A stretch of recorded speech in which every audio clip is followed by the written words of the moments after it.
అంటే మీ ఇద్దరికి అంటే లైక్ 10 ఇయర్స్ ముందు నుంచి దుర్గ గారు ఎలా ఉంటారు అనేది మీకు బాగా తెలుసు కదా. లైక్ ఇప్పుడు ఇండస్ట్రీలో చాలా మీరు అంటున్న శత్రువులు అది కాదు. ఈ నో అని చెప్పడం వల్ల క్రియేట్ అయిన శత్రువులు కావచ్చు. సో ఎలా అయినా సరే కొంత అవకాశం రాకపోవడానికి చాలా షార్ట్ ఫిల్మ్స్ తీశారు. మంచి మంచి కంటెంట్ ఉన్న ఫిల్మ్స్ తీశారు. ఇప్పుడు బయోగ్రఫీ కూడా చాలా చక్కగా వచ్చింది ఆయన బయోగ్రఫీ కూడా. సో అవకాశం రాకపోవడానికి గల కారణం ఏంటి? ఆయనకేమన్నా సజెషన్ ఇవ్వడం కానీ అలా ఏమన్నా చేశారా? సింపుల్ థింగ్ అండి. ఎందుకంటే సినిమా అనేది బిజినెస్. ఇప్పుడు మనం చేయాలి అనుకున్నప్పుడు మన మీద ప్రొడ్యూసర్ రూపాయి పెట్టాలి. రూపాయి పెట్టేవాడు దీని మీద నేను 10 రూపాయలు వెనక్కి ఎలా తెచ్చుకోవాలని చూస్తాడు. సో ఇప్పుడు తనని కావచ్చు, ఇంకా వేరే ఇంకెవరైనా కావచ్చు. సో వాళ్ళకు మార్కెట్ లేదు అనుకున్నప్పుడు వాళ్ళ మీద ఇన్వెస్ట్ చేయడానికి ఎవరో రెడీ అవుతారు ఆబ్వియస్లీ. ఇప్పుడు తను ఇంత కష్టపడి చేసింది ఏంటంటే తను ప్రూవ్ చేసుకోవాలి, తన కోసం తను చేసుకున్నాడు కాబట్టి ఓకే. సో ఇప్పుడు వేరే ప్రొడ్యూసర్ వచ్చి తన మీద ఇన్వెస్ట్ చేయాలనుకున్నప్పుడు ఎందుకు చేస్తాడు? అంతే తప్ప అంటే ఎవరిని అవకాశాలు తొక్కేయడం లేకపోతే వచ్చేటని చెడగొట్టడం ఇవో కొంత పర్సెంటేజ్ ఉంటుందేమో కానీ బట్ మ్యాక్సిమం అది వర్కౌట్ అవుతుంది. సో బిజినెస్ పరంగా చూస్తారు కాబట్టి మనకు అవకాశాలు రావు తప్పితే లేదు మనం మంచి కంటెంట్ చేయాలి, టాలెంట్ ఉన్నోడిని తీసుకుంటే డబ్బులు వచ్చేస్తాయి అనుకుంటే అసలు ఈ స్టార్ హీరోస్కి ఇన్ని సినిమాలు ఉండవు. ఎందుకంటే టాలెంట్ ఉన్న వాళ్ళు చాలా మంది ఉన్నారు కాబట్టి ఒక ప్రొడ్యూసర్ పట్టుకుంటాడు, ఓకే వీళ్ళు టాలెంట్ ఉంది, ఈ కథ బాగుంది, చేస్తే ఖచ్చితంగా మనకి డబ్బులు వస్తాయి అని అనిపిస్తుంది కాబట్టి ప్రతి ఒక్కళ్ళు కొత్త వాళ్ళకి చాలా మందికి అవకాశాలు వచ్చాయి, అన్నీ జరిగాయి. బట్ ఇప్పుడు అది వర్కౌట్ అవుతుంది అంతే తప్ప తన యాటిట్యూడ్ చూసో లేకపోతే తను చెప్పిన సమాధానానికి హర్ట్ అయ్యో తను తొక్కేయాలనుకున్న వాళ్ళు. నేను సమాధానం కూడా అందరికీ నేను ర్యాష్గా సమాధానం చెప్పనండి సీరియస్లీ. అంటే ఏంట్రా ఇలా ఉండదు. చెప్పే కదా వాళ్ళు చెప్పిన సలహాలకి నో చెప్తే కోపాలు వచ్చేస్తాయి. వాళ్ళు ఇదేంటి నేను చెప్తే నో చెప్తాడా అనే దగ్గర కొంచెం ఈగోలు హర్ట్ అయిపోతాయి. సో రెండోది ఏంటంటే ఇప్పటికి నాకు అర్థం కాంది ఈ సినిమా జర్నీలో కానీ ఎలా నాకు అర్థం కాంది ఏంటంటే నాకు మ్యాక్సిమం సినిమా ఇండస్ట్రీ పరిస్థితి బాగాలేదు, బయట అసలు మార్కెట్ బాగాలేదు, సిచ్యువేషన్స్ బాగాలేదు, సినిమా పరిస్థితి అయిపోయింది, ఇండస్ట్రీ ఇంకేం లేదమ్మా, నువ్వు ఎందుకు ఇలాంటి టైంలో సినిమా ఎందుకు తీసావు, నువ్వు అది పైగా కొత్త వాళ్ళని పెట్టి తీసావు, అది ఎంత రిస్క్ చేసావు నీకు తెలుస్తున్నాను, చాలా పెద్ద మిస్టేక్, ఇలా నాకు కొన్ని పులిహార సలహాలు ఇచ్చారు. నాకు చాలా మంది ఇచ్చారు. ఈ ఇంటర్వ్యూ చూసిన వాళ్ళు తెలిసిపోద్ది కాదు చెప్పేది నేను కంప్లీట్ ఇది చెప్పారు కదా. ఆ టైంలో నేను ఒకళ్ళిద్దరు అందరిని అడిగినా, మిగతా వాళ్ళందరూ నేను ఇలా మనసులో పెట్టుకొని అలా ఆలోచిస్తున్నా, ఒకళ్ళిద్దరు మాత్రం అడిగేశా, సార్ నాకు డౌట్, ఇప్పుడు నాకు మీరు చెప్పిందంతా కరెక్టే, సినిమా ఇండస్ట్రీ పరిస్థితి బాగాలేదు, ఎక్కడ నువ్వు ఇంత కష్టపడి ఫ్రెండ్స్ దగ్గర వీళ్ళ దగ్గర తెచ్చి ఇంత డబ్బులు పెట్టి సినిమా తీసే బదులు ఒక స్థలం కొనుక్కోవచ్చు, ఏదన్నా ఒక చిన్న అపార్ట్మెంట్కి అడ్వాన్స్ కట్టవచ్చు, ఏదన్నా చిన్నది ఏదన్నా అలాగైనా బతకొచ్చు అని మీరు చెప్తున్నారు, అంతా బాగుంది. ఇన్ని సలహాలు చెప్పి మీరు కూడా ఇంకా ఇండస్ట్రీలో ఉన్నారు ఏంటంటే మీరు ఎందుకు కొనుక్కోలే స్థలం అని చెప్పాను నేను.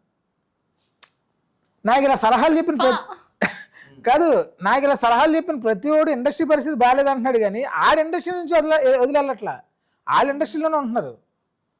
నువ్వు బయటికి వెళ్ళిపోయి కదా చెప్పాలి, బాబు నేను ఇండస్ట్రీలో ఉన్నాను, ఇలా పోగొట్టుకున్నాను, ఇండస్ట్రీ పరిస్థితి బాగాలేదు కాబట్టి నేను బయటకు వచ్చి పలానా వ్యాపారం చేసుకున్నాను చెప్తే వినాలనిపిస్తుంది.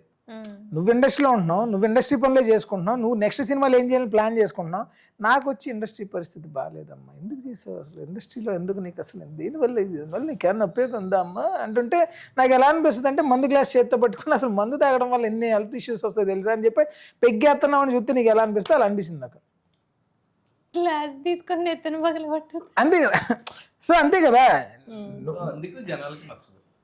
నువ్వు ఏదైనా మాట్లాడేది దాంట్లో వాస్తవం ఉండదు. నేను ఏమంటలా, నేను సినిమాని ఇదే తీసుకొచ్చా, దీనికి కానీ నువ్వు చేయగలవా లేదా అని అడిగినా నువ్వేం చెప్పాలి, దీన్ని మనం ఇలా చేయొచ్చమ్మా ఒక పద్ధతి, దీన్ని మనం ఏమీ చేయలేమమ్మా నువ్వు ఇంకో ఆప్షన్ చూసుకోవాలి అది ఒక పద్ధతి, అయిపోయింది కదా అంటాను నేను డిస్కషన్. మీకు అర్థమైందా?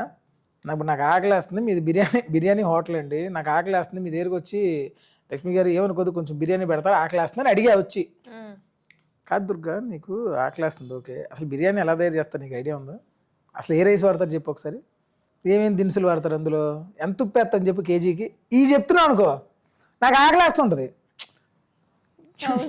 నువ్వు ఫుడ్ పెడితే పెట్టు లేకపోతే మానే, ఈ బిర్యానీ తయారీ గురించి నాకు ఎందుకు కదా, అది ఇంపార్టెంట్. నువ్వు తీర్చగలవు లేదా, ఫుడ్ పెడతావు అవ్వా సరే పంపించే, అది వదిలేసి బిర్యానీ దినుసుల దగ్గర నుంచి ఎన్ని నాకెందుకు ఇండస్ట్రీ పరిస్థితులు ఇలా ఉన్నాయి, అది డిస్ట్రిబ్యూట్ పలానా సినిమాకి ఎంత లాస్ వచ్చింది, ఈ సినిమాకి ఎంత లాస్ వచ్చింది, ప్రొడ్యూసర్ లాస్ అవన్నీ మాకు తెలుసు. ఇప్పుడు జస్ట్ ఇలా బస్సు దిగి వచ్చి మీ ఆఫీస్కి రాలేదు కదా, ఒక ఐడియా ఉంటుంది కదా ఇండస్ట్రీ గురించి. చాలా ఒక ఆయన హెల్ప్ చేయగలరా అని అడిగితే వాళ్ళు చెప్పే సలహాలు ఇవి. కానీ కట్ చేతి పని ఎంత ఒక అరగంట స్పీచ్ ఇచ్చిన తర్వాత ఏమన్నా చేస్తాడా, సరే ఆల్ ది బెస్ట్ అమ్మా ఏదో చూడు అంటారు. అట్లా ఎవరైనా ఉన్నారండి? అందరూ మ్యాక్సిమం అలాగే ఉన్నారు. కానీ నేను ఆ టైంలో కూడా నేను మంచిగా ఎలా ఆలోచిస్తానంటే, నేను వాళ్ళు ఎలా అనుకుంటాను నాకు తెలియదు, నేను మ్యాక్సిమం రిజెక్ట్ చేసిన వాళ్ళు అవ్వచ్చు, సినిమా చేయని వాళ్ళు అవ్వచ్చు, వాళ్ళని చూసినప్పుడు నేను ఎలా ఫీల్ అవుతానంటే, వాళ్ళు నన్ను తిట్టుకుంటారు లేదు, నేను నన్ను తిట్టుకోను. ఏమనుకుంటానంటే ప్రతి ఆఫీస్ నుంచి నేను రేపు పొద్దున్న సక్సెస్ అయిన తర్వాత వీళ్ళు ఏ మొహం పెట్టుకుని నా దగ్గరికి వచ్చి నెక్స్ట్ మాకు ప్రాజెక్ట్ చేయమని అడుగుతారని అనుకుంటుంటాను. First point. రెండోది, అలా వచ్చినప్పుడు ఎదవ ఈగోలికి పోకుండా కలిసి పని చేసుకోవాలి తప్పితే పాప వాళ్ళు నిన్ను చూసినట్టు నువ్వు వాళ్ళని చూడకూడదు అనుకుంటున్నాను. చాలు ఈ పాయింట్ చాలు, ముందుకెళ్ళిపోవచ్చు. అంటే 10 years అవుతుంది, చాలా ఫేస్ చేశారు, చాలా ఎక్స్పీరియన్స్ చేశారు, ఇంకా సక్సెస్ కోసం ఫైట్ చేస్తూనే ఉన్నారు, తిరుగుతూనే ఉన్నారు. సో ఎప్పుడైనా బాధపడ్డం కానీ అలా ఏమైనా అనిపించిందా? ఎందుకు అసలు ఇండస్ట్రీకి ఎందుకు వచ్చాను రా బాబు అని ఎప్పుడైనా ఫీల్ అయ్యారా? ఏం ఫీల్ అవ్వలేదు, అస్సలు ఫీల్ అవ్వలేదు. నేను ఏంటి ఇంకెప్పుడు సెటిల్ అవుతాను, నేను సూపర్ హ్యాపీ. ఫస్ట్ పాయింట్, నేను ఆల్రెడీ సక్సెస్ఫుల్. నేను ఏం చేద్దామని వచ్చాను, నేను అనుకున్న దానికంటే చాలా ఎక్కువ చేసేసాను. సో కాబట్టి ఇందులో బాధపడేది, డిప్రెషన్లోకి వెళ్ళేది అసలు అదేం లేదు. ఓ టైం వస్తుంది డెఫినెట్గా, ప్రతి ఒక్కొక్క రోజు వస్తుంది అన్నట్టు నాకు రోజు వస్తుంది. ఇండస్ట్రీలో 99 మంది సన్నాసులు ఉన్నా ఒకడు ఉంటాడు మంచోడు. అందరూ సన్నాసులు లేరు, ఉన్నారు కొంతమంది మంచోడు. వాళ్ళు మనకు తగలడం దగ్గర టైం పడుతుంది, మనకు టైం పడుతుంది. సరైన వాళ్ళు తగలాలి కదా మనకి, అది వాళ్ళు సరైన వాళ్ళు తగలనంత వరకు అది మన దరిద్రం అంతే. సో కాబట్టి సరైన వాళ్ళు అలాంటి వాళ్ళ కోసం ఎదుగుతున్నాను నేను. అది దొరికిన రోజు అన్ని సెట్ అయిపోతాయి. సో కాబట్టి నేను ఎందుకు ఫీల్ అవ్వాలి?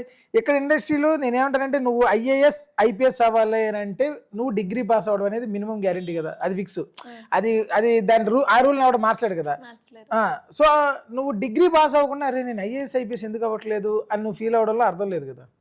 సో అలాగా ఇప్పుడు ఇండస్ట్రీలో నిన్ను సపోర్ట్ చేయాలి, 10 మంది వచ్చి నీ వెనకాల నిలబడాలి, నీ సినిమాని ముందుకు దొయ్యాలి, నిన్ను ఒక గ్రేట్గా చూడాలి అని అంటే నువ్వు సక్సెస్ అవ్వాల్సిందే.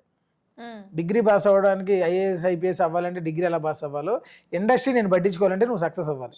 ఇది రూల్, ఇది ఫిక్స్. ఇది ఫిక్స్ అయితేనే నువ్వు ఇండస్ట్రీకి రా. నేను అది ఫిక్స్ అయ్యే నేను వచ్చాను, నేను ఇంకా సక్సెస్ అవ్వలేదు కానీ నన్ను పట్టించుకోవట్లేదు వాళ్ళు. అది వాళ్ళు తప్పలేదు కదా, వాళ్ళు తప్పే కాదు అది. నేను సక్సెస్ అవ్వకుండా వాళ్ళు ఎలా పట్టించుకుంటారు? నేను సక్సెస్ అయ్యాను అనుకో, తమ్ముడు దా అంటారు. నీకు అర్థమైందా? నేను సక్సెస్ అవ్వలేదు, టైం పడుద్ది. నేను దీన్ని ఫైట్ చేస్తున్నాను, ఉద్యమగారుల్లో పోరాడుతున్నాను అనే అంత పెద్ద మాటలు నేను వాడను. నాకు నచ్చిన పని నేను చేసుకుంటూ వెళ్తున్నా. తగిలేవాడు తగులుతాడు ఈ టైంలో. నేనేంటో తెలిసిన వాళ్ళు ఒకళ్ళు వస్తారు, అర్థమైందా? సో నేను సక్సెస్ అయిన వాళ్ళు వెనకాల నేను పడను. నాకు అప్కమింగ్ వాళ్ళు కావాలి, అలాగే ఇలాగా కొంచెం అప్కమింగ్ బ్యాచ్తో అయితే బాగుంటుంది. ఎందుకంటే వాళ్ళకి సక్సెస్ వాల్యూ ప్రాపర్గా తెలుస్తుంది. సక్సెస్ అయిన వాళ్ళు వెంట పడ్డామంటే తమ్ముడు కూర్చో వెయిట్ చేయంటారు. నాకు అసలు పిచ్చ క్లారిటీ ఉంది. నేను సక్సెస్ అయితే ఇప్పుడు నేను ఇది మాట్లాడుతున్న చూసేవాళ్ళు నెగిటివ్గా కామెంట్స్ పెడతారు. ఎవడి చైల్డ్ ఆర్టిస్ట్ అంటాడు, ఏంటి వీడు బాధ ఏంటారు, దేనికోసం రా, ఏం చేశారు అసలు, ఎవర్రా వీడు ఏం చేశాడు, ఇంతకుముందు ఏదో ఇండస్ట్రీని ఉద్ధరించే వాళ్ళు మాట్లాడుతున్నారు ఇలా అంటారు కదా. పొరపాటు నేను సక్సెస్ అయిపోయాను అనుకోండి, బై మిస్టేక్. అసలు వాడి యాటిట్యూడ్ చూసి అసలు ఎప్పుడైనా భలే ఉంటుంది కదా, నాకైతే భలే నచ్చుద్ది. అమ్మ మామూలుడు కదా రాడు, ఇది వస్తుంది అప్పటిదాకా ఇవి ఫేస్ చేస్తాను. సో అలా అంటారని ఇంకోలా మాట్లాడి, ఇలా తిట్టుకుంటారేమో అని ఇంకోలా మాట్లాడు. నేను ఇలాగే ఉంటాను, నేను సక్సెస్ అయినా ఇలాగే ఉంటాను. ఫెయిల్యూర్ అనేది అసలు ఫస్ట్ ఆఫ్ ఆల్ నా దగ్గర లేదు. నేను ఆల్రెడీ సక్సెస్ కాబట్టి నేను అనుకున్నా నేను చేయగలిగాను కదా. ఒకవేళ నన్ను ఎవడన్నా తిట్టాలి అన్నా మీరు అనుకున్న చేసేసిన వాళ్ళు ఉంటారు కదా. నేను లైఫ్లో ఒకటి అనుకున్నా నేను సాధించాను, వాళ్ళు తిట్టొచ్చు నన్ను. ఏమీ చేయకుండా ఖాళీగా ఉన్నవాడు తిట్టడానికి కుదరదు. నాకే ఇప్పుడు నిజమే కదా అని అనిపిస్తుంది. లైక్ 10 years నుంచి ఉంటున్నారు కదా, మీ ఎక్స్పీరియన్స్ ఏంటి అసలు? ఇలా ఫిల్టర్ లేకుండా ఉన్నాడు ఏంటి అని ఎప్పుడైనా అనిపించిందా? అంటే యాక్చువల్లీ చెప్పాలంటే నాకు దుర్గాకి ఉన్న సిమిలారిటీస్ చాలా ఉన్నాయి. ఒక డిఫరెన్స్ ఏంటంటే మనోడు కొంచెం అగ్రెసివ్గా ఉంటుంది, నాది కొంచెం సాఫ్ట్ వర్షన్ అంతే. సేమ్ మిగిలిన అన్నీ కూడా ఇంచుమించు అలాగే ఆలోచిస్తాం.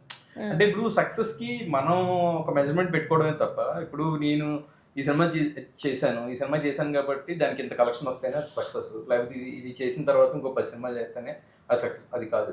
థింగ్ ఏంటంటే మేము మా బ్యాక్గ్రౌండ్లో మాకు ఎటువంటి సపోర్ట్ లేకుండా ఈరోజు ఇండస్ట్రీకి వచ్చి ఇండస్ట్రీలో చాలా మందితో పెద్దవాళ్ళతో వర్క్ చేసాము, చాలా ప్రాజెక్ట్స్ చేసాము. సో ఇక్కడ దాకా వచ్చామనేది కూడా సక్సెస్ కదా. ఎందుకంటే చాలా మందికి ఇది డ్రీమ్లా అనిపించేది మేము అది అచీవ్ చేస్తాం. వాళ్ళు అనుకుంటున్నట్టుగా మేము పై స్థాయికి అంటే చాలా ఎక్కడికో వెళ్ళిపోయి ఉండొచ్చు, కానీ బట్ మేము వచ్చిన ప్లేస్ నుంచి చూస్తే ఆ ట్రావెల్ చూసుకుంటే మేము చాలా దూరం వచ్చాం కాబట్టి అది మాకు సక్సెస్ అయ్యింది 100%. నేను ఇండస్ట్రీకి స్టార్ అయిపోదామని రాలా, కోట్లు సంపాదించడానికి రాలా, నేను దీనికే పనికొస్తానని వచ్చాను. ఎక్కడ నాకు నచ్చిన పని చేయడానికి వచ్చాను, అవి చేస్తున్నాను కదా. ఇప్పుడున్న సిచ్యువేషన్లో నేను స్టార్ అయిపోవాలి అంటే నేను ప్లాన్ చేసుకుంటే డిప్రెషన్లోకి వెళ్ళిపోతాను. మళ్ళీ నెక్స్ట్ మనం గోల్ కొట్టాలి, ఇది నెక్స్ట్ మన గోల్, ఇది నెక్స్ట్ టార్గెట్ ₹1,00,00,000 అని టార్గెట్ పెట్టుకుంటే రాత్రి నిద్ర పడదు, డిప్రెషన్తోనే చచ్చిపోతాం మనం. దీనమ్మ ఏంటి మనం ఏదో అనుకుని వచ్చి ఏదో సాధిద్దామని వచ్చి ఎలా అయిపోయామంటే ఎక్కడ మిగిలిపోయామంటే అది ఉంటుంది. నీకు ఒకటి అనిపిస్తుంది, నీ రేంజ్ ఏంటి, నీ కట్అవుట్ ఏంటి, నువ్వు ఎంతవరకు చేయగలవు, నీ బ్రెయిన్ ఎంతవరకు వర్క్ చేస్తుంది అనేది మనకు తెలిసిపోద్ది కదా, ఎదురోడి తెలియపోయినా. ఇప్పుడు నా దగ్గరకు వచ్చి అన్నా నువ్వు తోపు తురుమన్నా అంటారు, ఆడు అన్నంత మాత్రాన్ని చేస్తాను కాలు ఎగరే నేను, నాకు తెలుసు. సో నేను ఏం చేయగలను నాకు క్లారిటీ ఉన్నప్పుడు నేను ఎంతవరకు చేయాలనుకున్నా అదే చేస్తా. సో అందులో నేను ఆల్రెడీ నేను ఏమేమైతే చేయాలనుకున్నాను ఇండస్ట్రీకి వచ్చి అంతకంటే చాలా ఎక్కువ చేసేసాను నేను. వాట్ నెక్స్ట్ అనేది ఎవరి చేతిలోనే ఉండదు. ఇండస్ట్రీలో ప్రతి ఒడికి స్టార్ అయిపోవాలని ఉంటుంది, అందరికీ స్టార్ అవ్వాలి, ఎవరికి ఉండదు చెప్పండి. టచ్ చేస్తే ప్రతి ఒడికి స్టార్ అవ్వాలని ఉంటుంది, కానీ దాంతోపాటు డిప్రెషన్ కూడా ఉంటుంది వాళ్ళకి.